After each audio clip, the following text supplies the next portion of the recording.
آپ سے کہنا چاہوں گا آپ کہاں سوئے صاحب؟ تاریخ لوگوں نے مقرر کر رکھی ہے، ایک ایک دن ایک ایک مسجد کو شہید کر کے ان لوگوں کا ماننا ہے کہ ہم فکس ٹائم پر وقت کو ان لوگوں نے چھوڑ دیا، وقت پر رزلٹ، وقت آئے گا، آج یہ مسجد، پرسوں وہ مسجد، ایک ہفتے کے بعد سامنے والی مسجد، 5 سال کے بعد سامنے والی مسجد، 10 سال کے بعد اس چناؤ کے موقع سے سامنے والی فلانے ضلع کی مسجد کو ہم ٹارگیٹ پہ لیں گے۔ ہم کیا کریں گے؟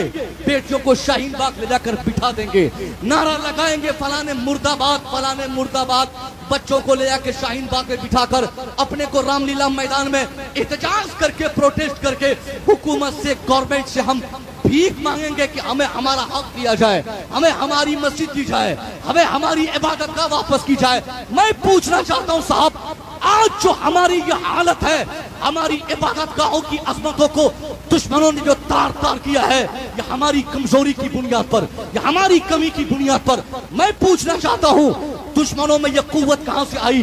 کیوں ماننے والا، فیصلہ کرنے والا، بڑے سے بڑا جج فیصلے کا قلم چلاتے ہوئے یہ کہہ کر فیصلہ کرتا ہے ہاں یہاں بابر کی مسجد تھی، یہ مسجد شہید کر کے مخصوص لوگوں نے اپنی عبادت کا بنوائی ہے، یہ کہتے ہوئے بھی فیصلہ کیا گیا کیونکہ ہمارے حق میں وکالت کرنے والا، ہمارے حق میں لڑنے والا، ہماری بات کو خوبصورتی سے رکھنے والا، ہماری بات کو وہاں پر پہنچانے والا، اس میدان میں یا اس سبھا میں، اس پرانگن میں کوئی ہمارا بیٹا تیار نہیں ہو سکا جو قرآن کی عظمت پر بات کر سکے، جو قرآن کی حقانیت کو بتا سکے، جو مسجد کی عظمت کو بتا سکے، جو اسلام کی پاکیزگی کو دشمنوں کے سینے پہ چڑھ کے اسلام کو استھاپت کر سکے، کیونکہ ہمارا بیٹا مرغا بریانی کے چکر میں رہا۔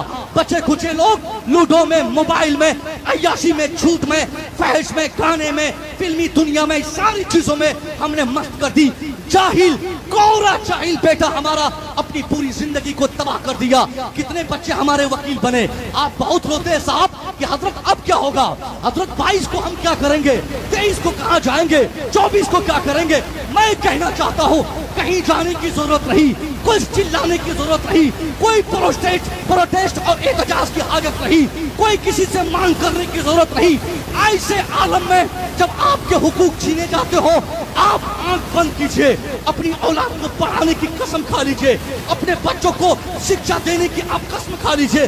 خدا کی قسم یہ ہماری جہالت کی بنیاد پر، کیونکہ نہ تو ہمارا بیٹا بلاک میں ملے گا، نہ ہمارا بیٹا ڈسٹرکٹ میں کوئی آفیسر، نہ ہمارا بچہ اسٹیٹ میں کوئی بڑے پد پر، نہ ہمارا بیٹا ڈی ایم بن سکا، نہ ہمارا بیٹا آئی ایس بن سکا، نہ ہمارا بیٹا انجینئر بن سکا، نہ ہمارا بچہ ڈاکٹر بن سکا، نہ ہمارا بیٹا صاحب جج بن سکا۔ میں کہنا چاہوں گا جس قوم کے بچوں کی تعداد زیادہ تر جاہلوں کی ہوگی، جہالت میں جس قوم کی زندگی گزرے گی، اس قوم کا حق چھینا ہی نہیں جائے گا، بلکہ لات مار مار کے دنیا چھیننے پر آمادہ ہوگی، کیونکہ ہماری طاقت، ہمارے علم کی طاقت ہمارے پاس نہیں، ہمارے بچوں میں شکشا نہیں، ہمارے پاس ایجوکیشن نہیں، ہمارے پاس نالج کی کمی ہے، ہمارے پاس طاقت کی کمی ہے۔ جس مصطفیٰ کریم نے ایجوکیشن کو دنیا کی سب سے بڑی طاقتور چیز بتایا تھا، اس پیغمبر کا کلمہ پڑھنے والا آج ہندوستان کا سب سے زیادہ جاہل قوم میں گینا جاتا۔ میں پوچھنا چاہتا ہوں کتنے وکیل جج صاحب کے سامنے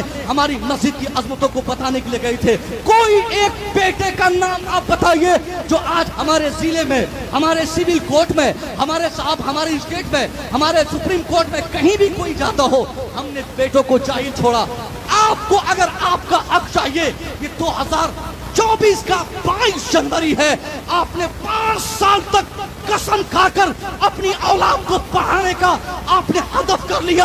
ڈاکٹر انجینئر کے ساتھ ساتھ شاندار وکیل جس دن مسلمان کا بچہ بنے گا، خدا کی قسم مسلمانوں کے بچے اپنے حق پھر مانگیں گے نہیں، دشمنوں کے سینے پہ چڑھ کر بڑی بڑی ڈگریاں لے کر ان کی عمارت پہ بیٹھ کر ان کی کرسی پر حکومت کر کے مسلمان دشمنوں سے اپنا حق کبھی نہ کبھی واپس لے کے چھوڑیں گے۔ نعرہ تکبیر، نعرہ رسالت، مسلک اعلی حضرت علماء اہل سنت حضرت علامہ ڈاکٹر مصدق رضا مصباحی، نعرہ تکبیر، نعرہ رسالت۔